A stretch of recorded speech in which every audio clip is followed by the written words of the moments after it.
Last time we completed what we needed to do with Aristotle's metaphysics and took a quick initial look at his epistemology, looking at the various pieces of work that make up what was referred to as the organon and the logic, and then turning to what he does in the posterior analytics, which is about our knowledge of first principles. Keep in mind what he's after. And in Book 1 of the Posterior Analytics, the segment that you have of Book 1, I think it comes through fairly clearly. That is to say, what he's after is the development of a science of first principles. The first principles having to do with the essences, the forms, along with other causes that are involved. Now, the conception that he has is that what we need is to develop from the first principles of a science a chain of deductive inferences, so that the logical structure of any body of theoretical knowledge, get that? The logical structure of any theoretical system, of any science, is that of a deductive system. Okay, a deductive system. You sometimes hear it said that the Greeks thought of science as deductive. Well, Aristotle did. That is to say, if you can know certain universal principles, you can make all sorts of inferences about particulars, which should be no problem. However, as he points out, while the deductions about particulars are demonstrable, that is to say, they can be logically deduced, you can demonstrate them, what they are, logically, you can prove. The first principles, if they are truly first principles, are not demonstrated, deduced from other principles. And plainly, any chain of deductive inferences has to go back to first principles which are so first as to be indemonstrable. And I suppose the classic example is Euclidean geometry, with which he was quite familiar. That is to say, a geometrical system which begins with certain axioms. Euclid had 5 basic axioms. In modern times, we call them postulates. We don't think they're axiomatic. We simply lay them down as postulates. But the ancients saw them as axiomatic, that is to say, self-evident truths. Couldn't possibly be false. Okay? So that's the conception of science that he has, and frankly, even in modern times, that has been the conception of a body of theoretical knowledge, a theoretical system, a science, way through into the 1950s. You see, when the revolution in philosophy of science associated with Thomas Kuhn's book, The Structure of Scientific Revolutions, drew our attention to studies in the history of science, which make it plain that in actual fact, science doesn't function like that historically. It's one thing to say how science ought to be, it's another thing to say how it does work. And it doesn't seem to work that way. But this was a model adopted from the ancients that was transmitted later. In modern times, with the rise of empirical science, it was taken that the first principles were empirical generalizations. empirical generalizations which serve as hypotheses, the most general hypotheses. And so in modern philosophy of science, they talked of the hypothetico-deductive approach. Hypothetico, there's your first principle, then deductions. Well, that's Aristotle, except that he doesn't think it begins with a hypothesis. He doesn't think it begins with an empirical generalization. Because hypotheses are not certain. Empirical generalizations are not certain. You can falsify any empirical generalization with one counterexample. Only takes one counterexample to falsify an empirical generalization. And you'll find in that opening section of the Posterior Analytics that Aristotle points out the problem that we have in getting these indemonstrable first principles. Without them, we either have an infinite regress back to some prior principle, then to some prior principle, then to some prior principle ad nauseam. You see? And an infinite regress does not ground first principles with any certainty. Alternatively, you can get a circular argument. A depends on B, depends on C, depends on D, depends on A. Beautiful circle. Mutually supportive, but therefore without certainty. And what he's after is something which is indisputable, that's certain, that must be true, and we must know it. It's the ideal of knowledge that the Greeks had, you see.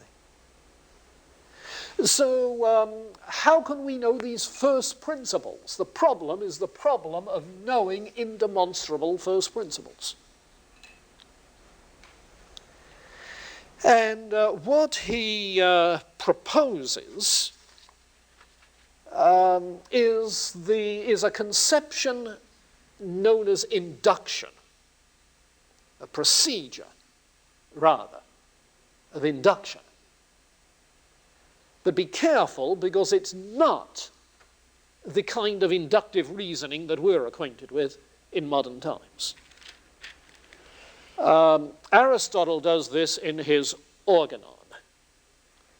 Around 1600, Francis Bacon wrote a work in Latin called the Novum Organum, which means the new Organon, in which he repudiated Aristotle's logic and Aristotle's notion of induction and proposed a new one, experimental, which is essentially the modern conception of induction. So while they are known by the same name, they are very, very different things. But all they have in common is that they begin with experience. But the processes are vastly different. And vastly different because they're after different things. What Bacon was after, and we'll see this as we get to Francis Bacon later on, what Bacon was after was simply uniformities in nature. Uniformly functioning causal laws. If you like, efficient causes. And obviously Aristotle is not after that. What he's after is essences. Those forms that are immanent within particulars. How do we get to know them?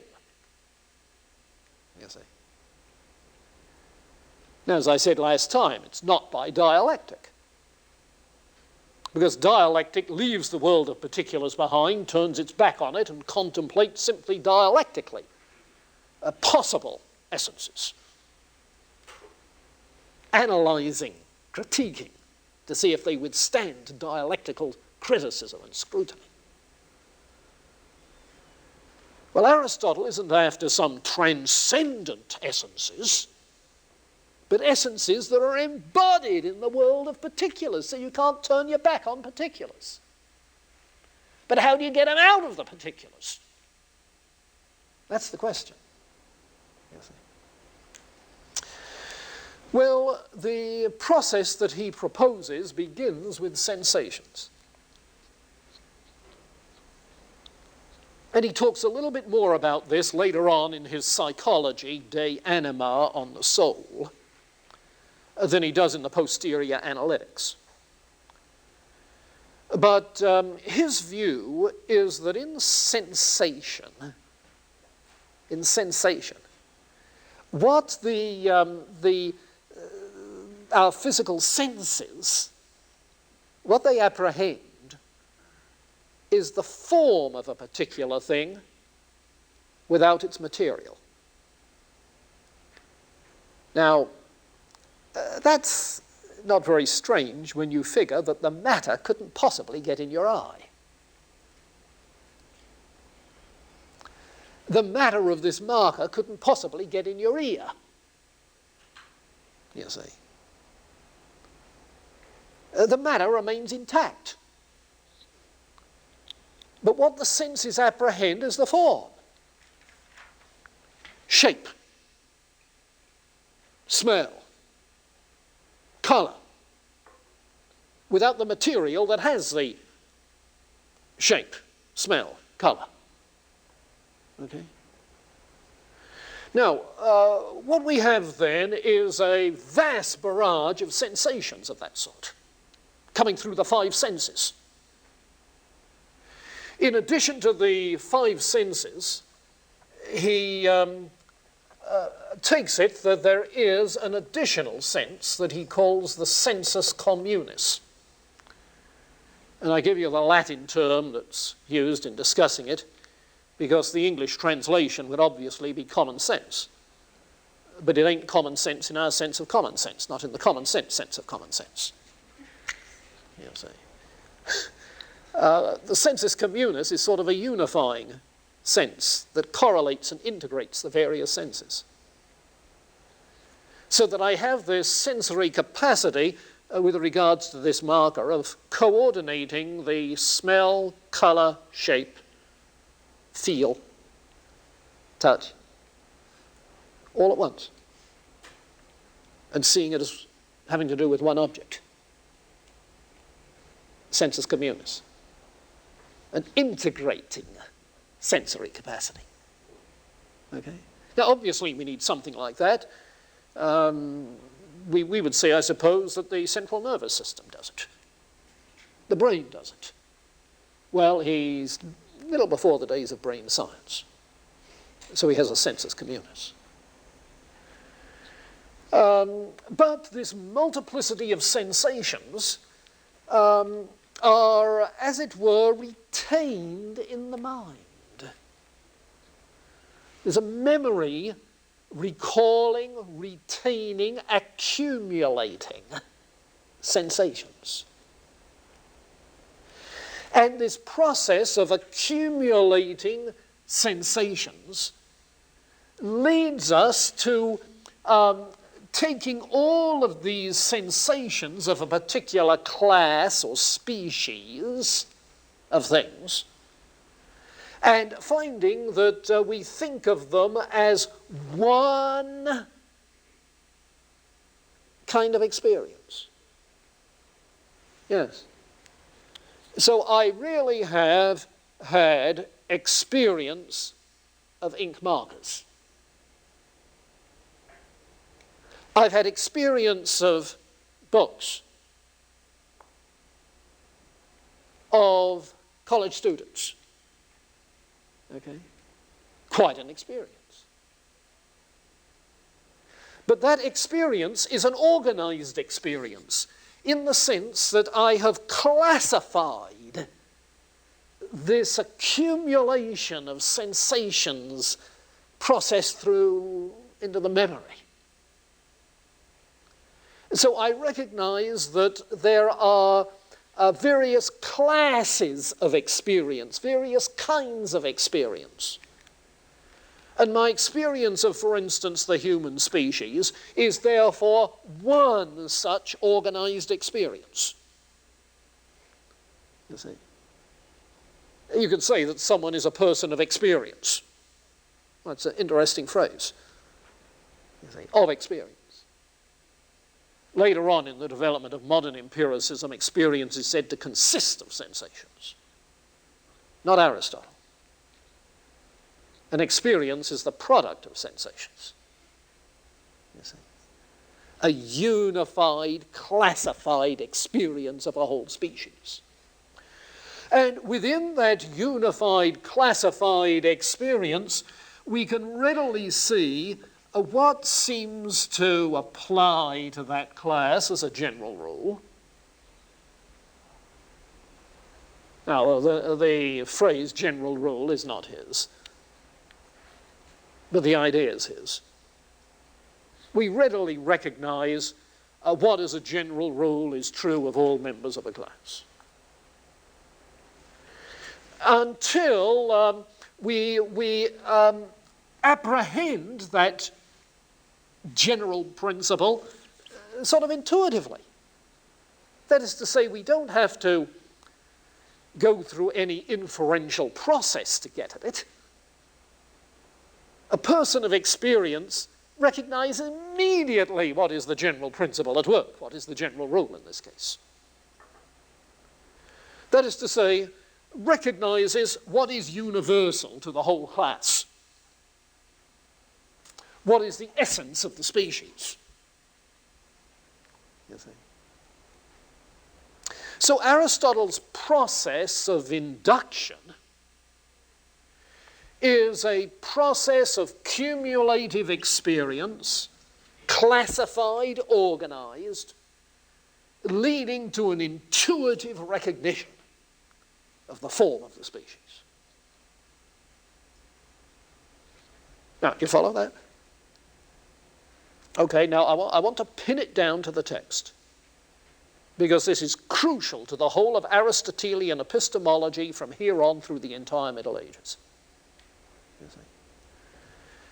He's saying we learn to abstract the form from the species of particulars.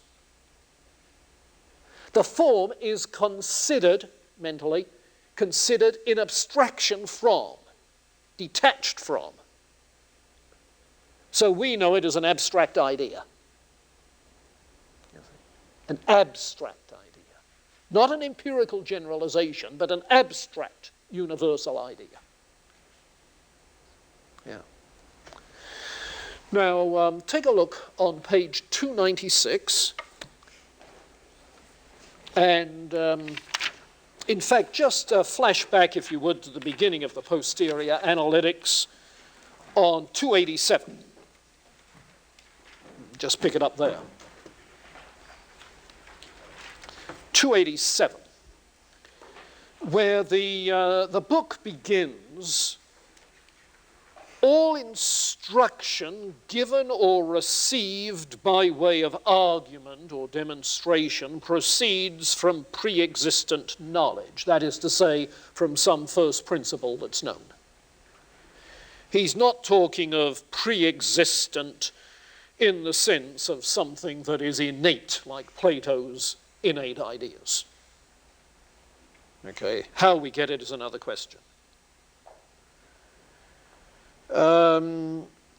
He says later on in that paragraph that the syllogism assumes an audience that accepts its premises. Induction exhibiting the universal implicit in the particular. Induction exhibits, shows us the universal implicit in the particular.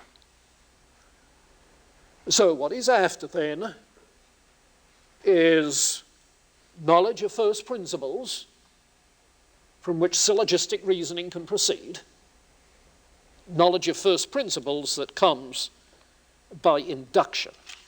Okay. Now, he talks about that and the inadequacy of other approaches to first principles.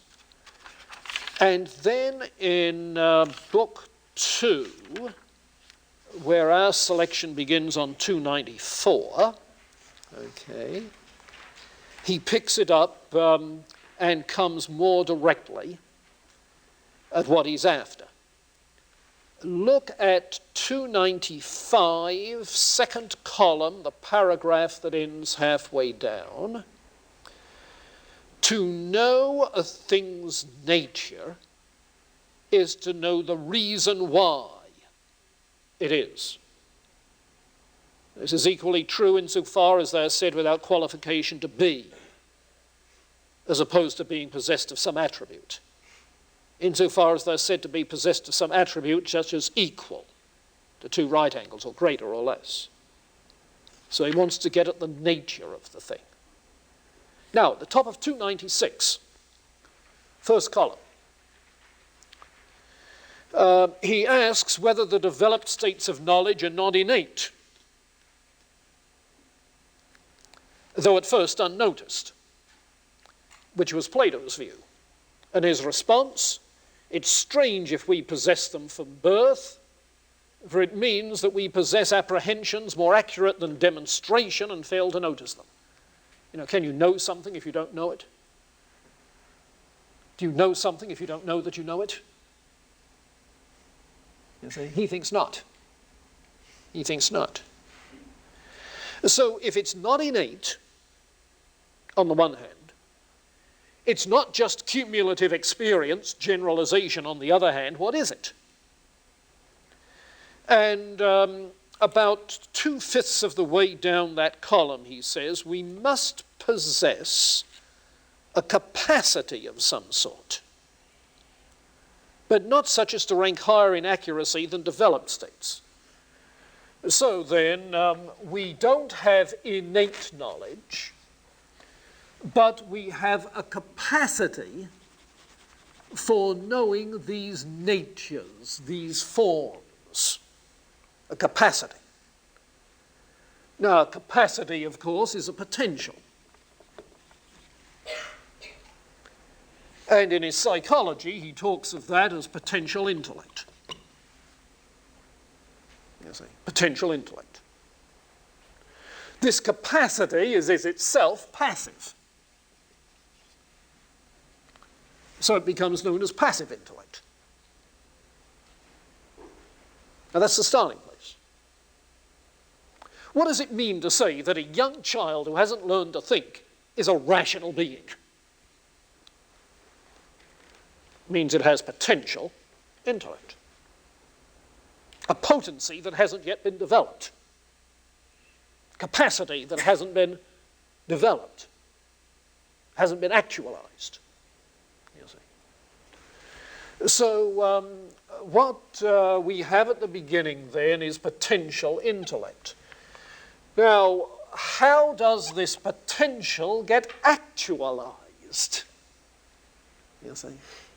How does the potential get actualized? How does passive intellect get to be active, or if you like, actual intellect? The potential becomes actual, the passive becomes active. Okay, what's involved in that? And that's what he spells out in what follows. Notice halfway down that first column on 286. An obvious characteristic of all animals, they possess a congenital discriminative capacity called sense perception. Discriminative? Yes, they're able to discriminate one object from another, discriminate one kind of thing from another. How else does a dog know its way home? How else does a dog recognize what's a dog in order to chase it? How does it know its master, mistress, you see? There's a discriminative capacity. Perception, sense perception, is a discriminating process. Within the whole booming, buzzing confusion of what's going on out there, attention focuses, selects something for observation. Okay? Now, all animals have that sort of capacity. But though sense perception is innate, native, natural in all animals, in some, the sense perception persists, in others it doesn't. Animals in which the impression persists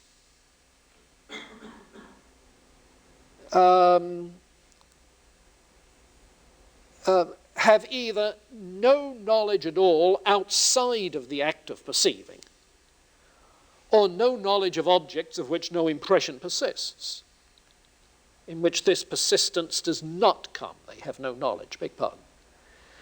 But on the other hand, animals in which it does come into being, this persistence, they retain the sense impression. And when that persistence is frequently repeated, a further distinction arises between those which, out of the persistent sense impression, develop a power of systematizing and those that do not. Okay? So in addition to the memory, you have to go further to systematized, organized experience. Yes. And there he has in mind the sort of classification he develops of genera and species. Dr. Chappell? What role does communication have in this? Did he see that as an essential to move from any step to another? I mean, the ability to verbalize it or write it? No, he doesn't seem to think here that communication is essential. He doesn't mention it in this context.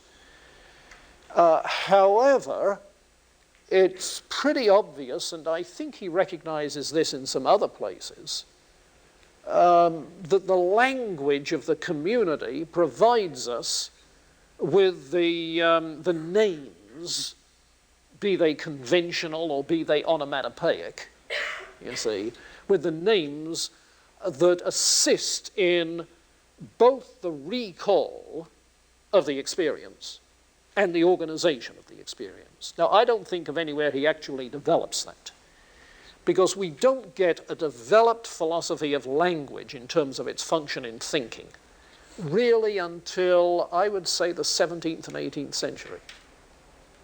So, a couple of thousand years to wait for that one. You get some anticipations of philosophy of language in Plato, Augustine, so forth, and other aspects of it. But no, his focus is upon ideas, concepts, rather than words. The focus on words in relationship to universals really belongs to the nominalists in the Middle Ages, who tell us that there are no universal ideas, no universal forms. There are only words, names, that function for whole classes. So they come into focus initially there, but in terms of communication, not until later on. Okay? Okay, so we get then to this organized experience. Notice how he talks of this at the bottom of 296. Out of sense perception comes to be memory, out of frequently repeated memories of the same thing, experience.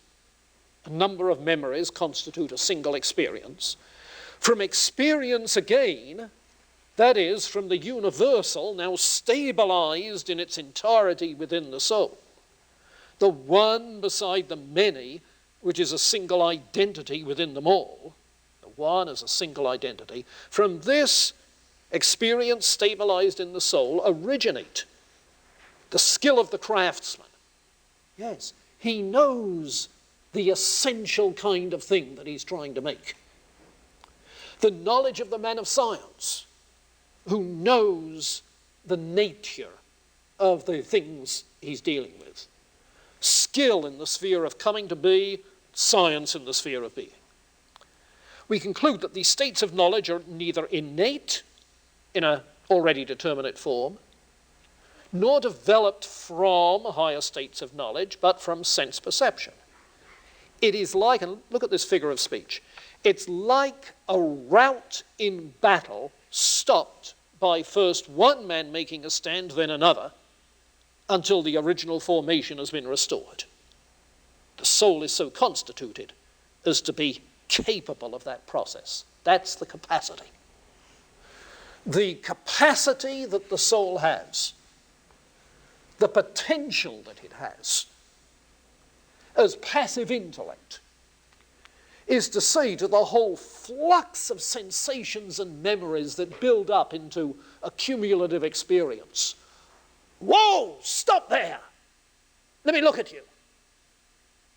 You see? And it's in reflecting on that experience that you intuitively recognize what is the general rule that runs through it all. What's the essential nature of the thing? You see? What are human beings? Why, rational animals, of course. Social animals, of course. You see? So it's an intuitive recognition. Well, that is what he comes back to again and again. Notice in the second column on 296, the last paragraph begins talking about primary premises known by induction. There's the word. And at the top of 297, in the third line, he uses the term intuition. Intuition apprehends the primary premises. And if you read straight on into the metaphysics, which is where you began reading Aristotle, notice what he says. All men by nature desire to know. An indication of this is the delight we take in our senses, not only with a view to action, but even when we're not going to do anything, we prefer seeing to something else. The reason is that most of the senses make us know and bring to light many differences between things. By nature, animals are born with the faculty of sensation, and from sensation, memory is produced. Then at the bottom of that column, from memory, experience is produced. The several memories finally produce capacity for a single experience. Experience is pretty much like science and art, but really science and art come through experience. Okay? The bottom of that second column, reason is that experience, the reason is that experience is knowledge of individuals, art of universals. And of course, science, knowledge of universals. So this is the detailing of that theory of knowledge with which the metaphysics begins. How do you know the forms? This is it. Any questions, comments,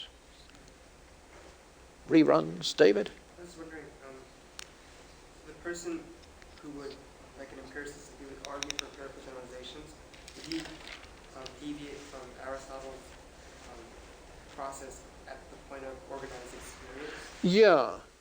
Yeah, empirical generalization involves the first two, perhaps it involves the third. It involves certainly accumulating a number of experiences and looking for similarities. Okay. The difficulty is when you have simply similarities, you're not quite sure whether they're accidental or essential. You see. And it's not until you have a broad, extensive, unified experience and are really on top of it, at home with that experience, as we say, that you intuitively begin to see what it is that's essential. Your two-leggedness is such that if you lose one, you don't lose being a human being, even though it's a similarity among all humans.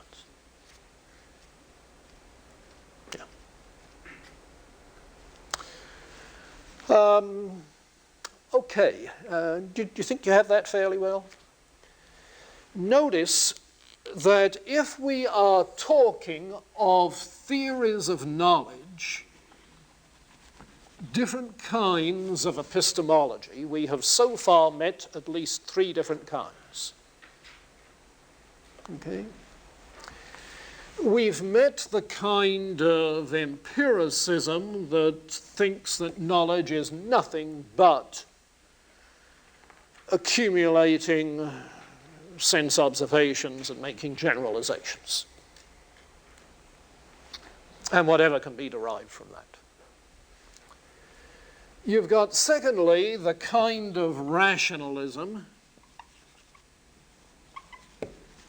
that thinks of certain knowledge as innate. We're born with it.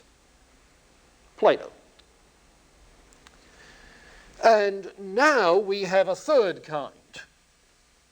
A third kind, Aristotle's, where the mind contributes to knowledge. Sure. It contributes laws of thought and categories of thought that correspond with laws of being and categories of being. You see? So that its thinking processes correlate with the nature of reality to begin with. It brings a capacity to organize, to structure. You see? And through that capacity to organize and structure, it's able to get at the unchanging truth about the nature of things. So what are you going to call this? Well, in the later version, Immanuel Kant's version of something like it, it gets to be called rational empiricism. Combines the two. Some writers simply call it moderate empiricism. Moderate is distinct from complete empiricism or extreme or radical empiricism. Moderate empiricism. Empirical because the initial source is in sense perceptions. But it takes more than sense perceptions to make knowledge. Okay. So we have those three theories of knowledge, and of course, over against those three, you still have a fourth view that has emerged. The skepticism of some of the sophists, like Gorgias. Okay. And of course, that typology in more developed forms persists to this day. Really does. Four basic approaches to epistemology. Okay. Well, I'm ready then to move from epistemology to Aristotle's ethics. Are you? Seeing no objections. One at the back. Jason? Sorry, Tim. Yeah. Is Aristotle state at some point where we can actually know that we've apprehended? Yeah, that's a good question, because it's, in a way, the question we asked of Plato. You see, in Plato, dialectic leads to the intuitive recognition of the universal, right? So that the conclusion to a dialectic is not, therefore it follows that, but simply, oh, I see. You see, that's the language of intuition. Direct awareness.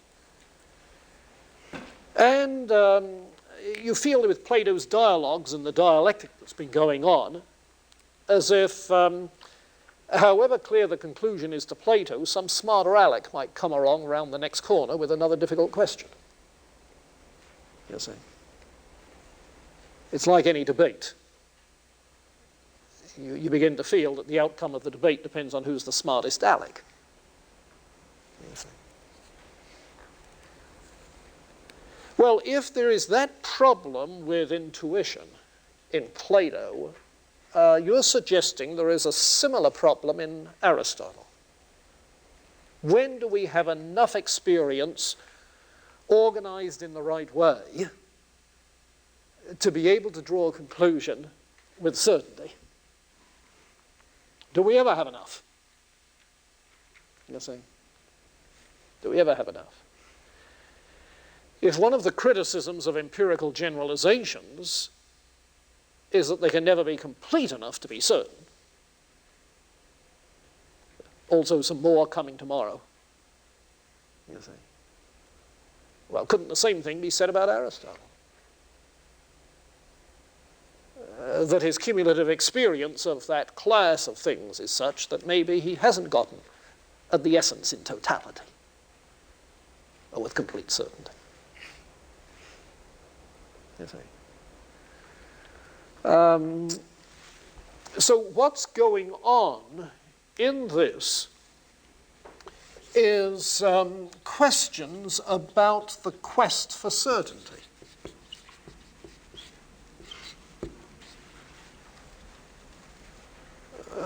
Whether that quest for intuitive certainty as a beginning for subsequent logical certainty, okay, whether that quest is ever going to be satisfied fully. Is it an ill-conceived quest? Is it asking something of our capacity for knowledge which our capacity for knowledge does not have? You see. And that is what has led in, it's that kind of question that has led in modern times to criticism of this general approach known as foundationalism, where you get indubitable, certain first principles and try to deduce things from that. You see. In other words, the geometrical model. You see, is that a proper way to go about establishing knowledge, making sure of it? Are there other alternatives to foundationalism? You see, where the main alternative is often known as coherentism, where various beliefs are mutually supportive, so that you come out with, if you like, justified belief.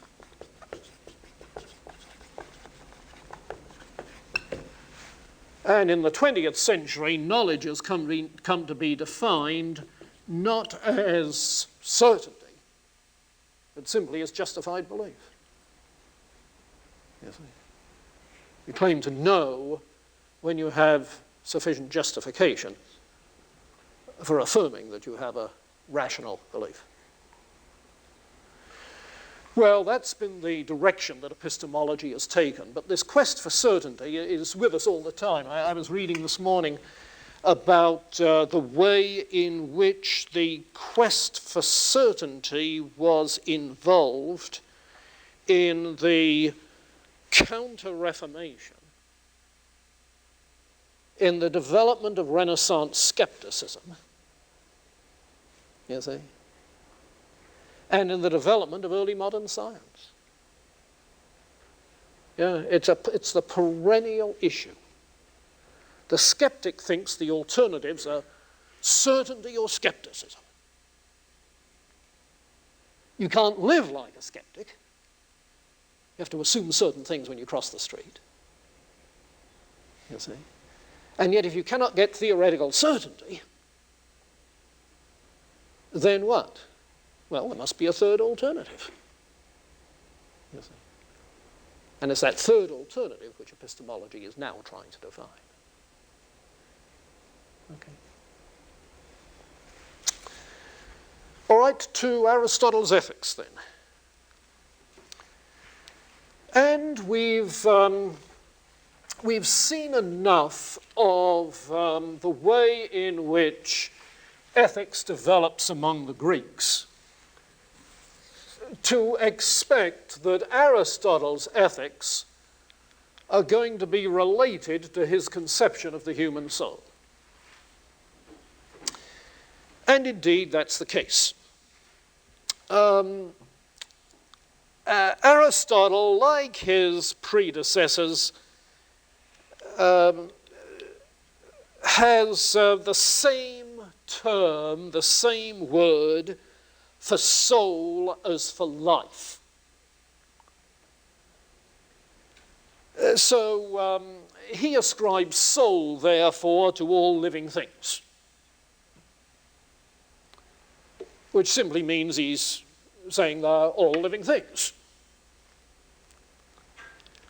He's sort of a biological vitalist, for whom life is a distinct kind of force or entity than matter, you see, and has certain functions that matter doesn't have.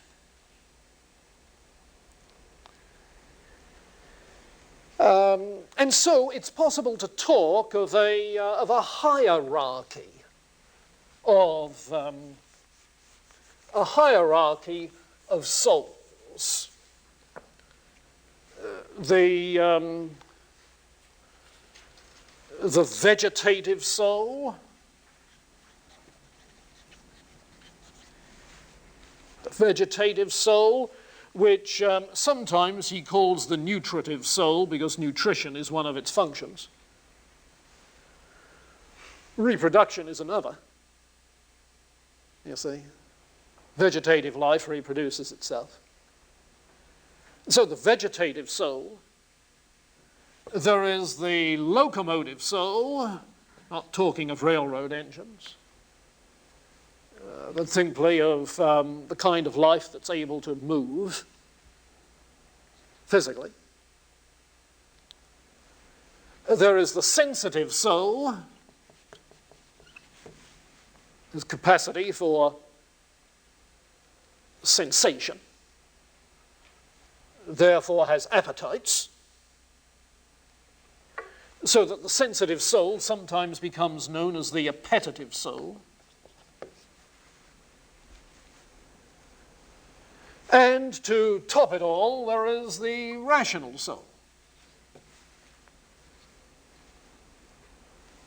You see, and that's simply saying that there are some things that simply have vegetative capacities, others in addition have locomotive capacities, others in addition have sensitive capacities, and others in addition have rational capacities. We have them all, you see. So soul or life embraces all of these. And what distinguishes the human species is that of all the living things Aristotle knows of, we alone have a rational soul. Now, notice that I use the word capacity. Capacities to function in certain ways. Everything has its proper function. The process of growth, in the process of growth, the capacity develops. The potential is actualized. The soul, then, as the essential nature, the form of a human person, you see, has an actual existence from the very beginning of human development, an actual existence as a vegetative kind of thing, nutritive, so forth. It gains, during pregnancy, the actuality of locomotion, you see. And it has capacity for the rest, potential. The sensitive capacities get actualized along the way, and subsequently the rational capacities, because they depend on the development of the sensitive capacities. You see.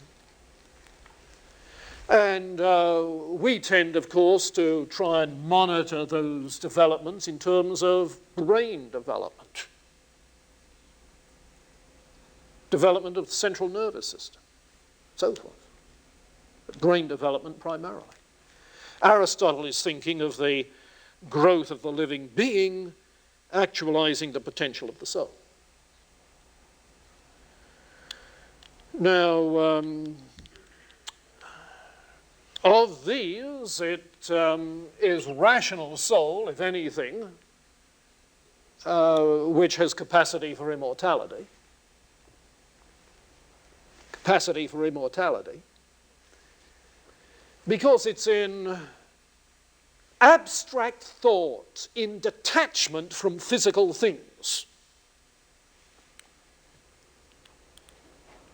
that we're able to think, experience, independently of experiences ongoing of physical things. You see?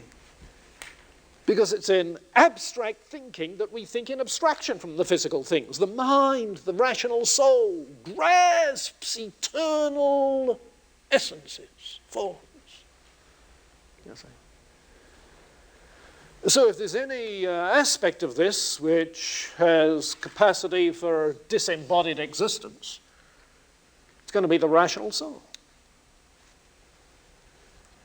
And Aristotle isn't very clear as to just what he thinks beyond that about immortality. There are some passages in which he seems to talk of that individuality continuing after death.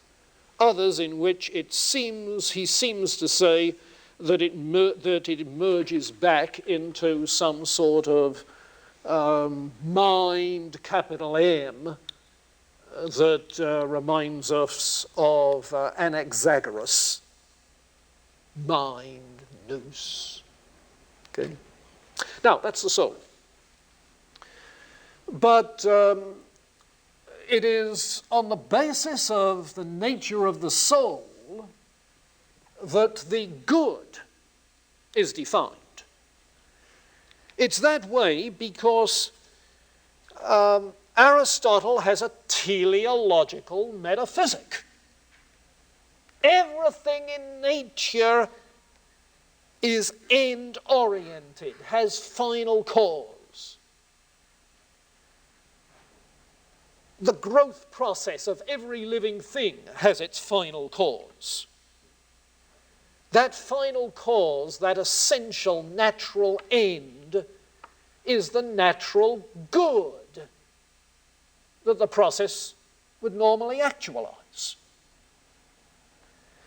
And so the supreme good for human beings reflects the native capacity of the rational soul. So he introduces then the notion of a supreme good.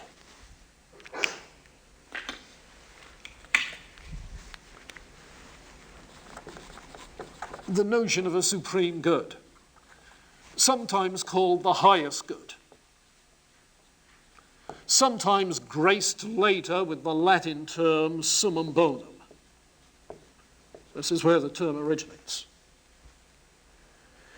And he points out that by virtue of this teleology, the summum bonum, the good, must be intrinsically good, not instrumentally good only. Now that distinction is fairly familiar. An instrumental good is one that's good for something else. Okay?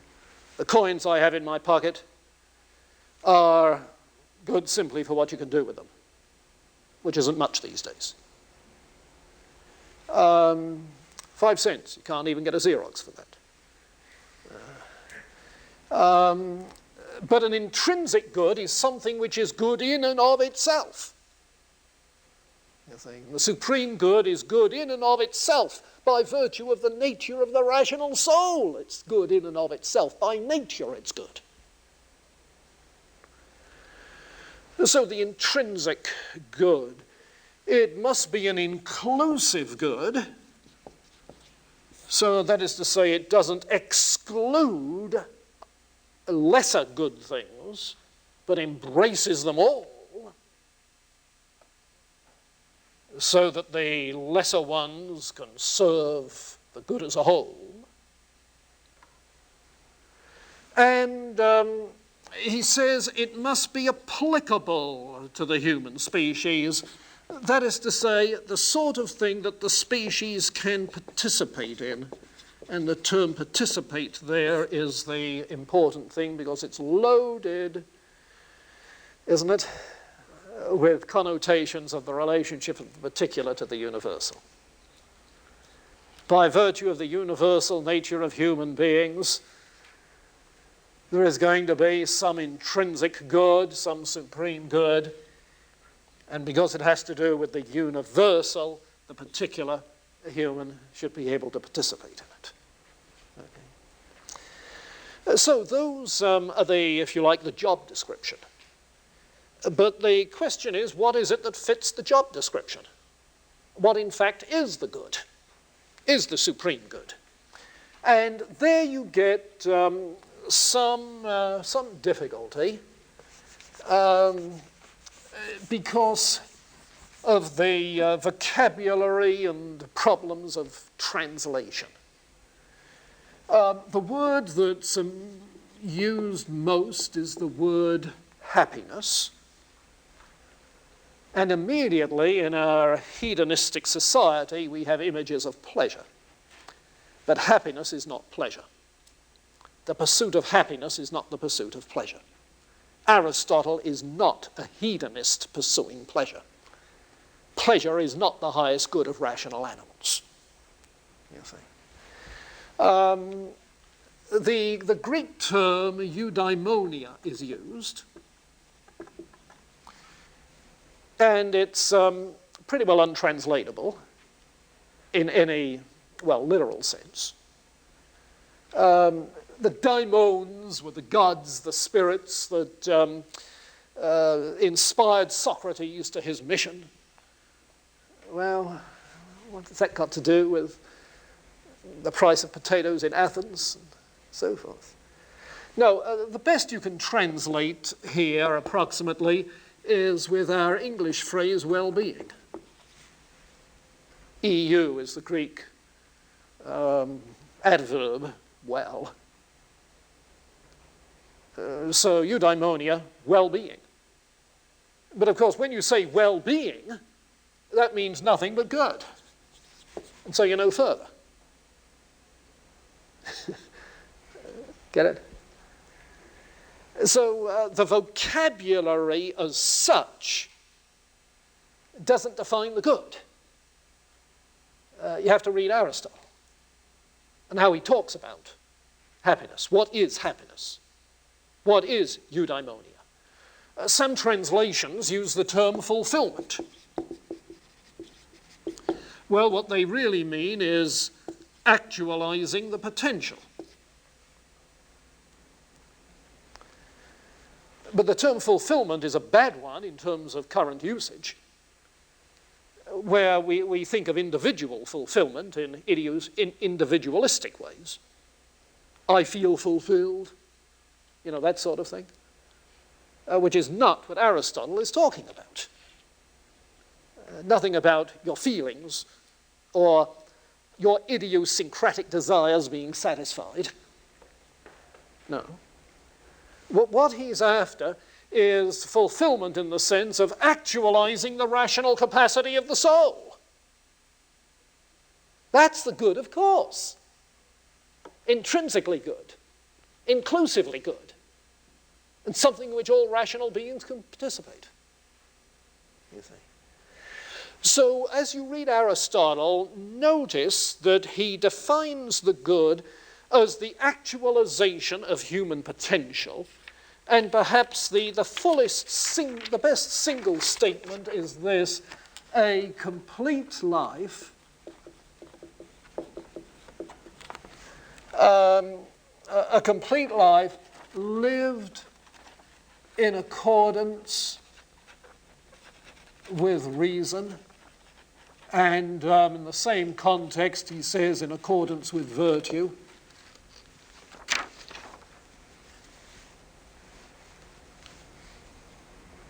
Now, it's easy to say, oh, in accordance with reason. Of course, that's the old Greek ethic. The good life is one guided by reason, you see. But notice this. You see, and that's what makes a difference between Plato and Aristotle. Plato was interested in the good of a soul that can function perfectly well without a body. Okay? So the highest kind of good that Plato could conceive for a well-balanced soul, just one, was contemplation of the good. And Plato's ethical ideal has influenced, therefore, a contemplative way of life. That's why Platonic philosophy underlies a lot of medieval mysticism. The contemplative life. You see. Monasticism, contemplative life. Yeah. Now, Aristotle's not against contemplation. He thinks that contemplating as God contemplates eternal truth is indeed our highest capacity. But the highest good is a complete life. Why? Because a human being is not a soul imprisoned in a body. A human being's a rational animal. You see? And he sees the good life then as actualizing your life as a distinctively rational animal. Which means affairs and responsibilities of this life, you see. All of them guided by reason. All of them with virtue, you see. So it's a very holistic concept, very holistic. He wants the active exercise of the soul's natural functions. So the good is what today is often called a human flourishing. The flourishing of humans. A thoroughly human quality of life. Well, that leads us to the concept of flourishing, the concept of virtue. Okay?